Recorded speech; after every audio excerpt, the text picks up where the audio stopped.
আজ আমরা একটি ওয়াজিফা ইনশাআল্লাহ শুনব। আমাদের বিভিন্ন দর্শকরা আছেন, অনেক সময় অনুষ্ঠানে আমাদেরকে মেসেজ করেন এবং অনেকের একটি কমন, যেটা স্বাভাবিকভাবে আমাদের সকল ইসলামী ভাই বোনরা আমরা সফর করে থাকি, বিভিন্ন জায়গায় ভ্রমণ করে যাই। তো দেখা যায় যে আমাদের চলাফেরায় অর্থাৎ ভ্রমণে সফরে আমরা অনেকে আছি যারা একটু ক্লান্তিটা বেশি অনুভব করি।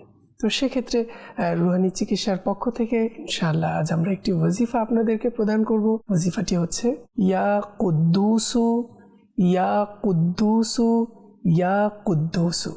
সফররত অবস্থায় আমরা যখনই ভ্রমণে সফরে থাকি ইনশাআল্লাহ পাঠ করতে থাকব। আল্লাহ তাআলার দয়ায় আমাদের ক্লান্তি দূর হয়ে যাবে ইনশাআল্লাহ। আমরা এটা সফর অবস্থায় ইনশাআল্লাহ পড়তে থাকব। তাহলে সফর শেষ হওয়ার পর আমরা দেখব যে আল্লাহ তাআলার দয়ায় আমাদের ক্লান্তি কেটে গেছে।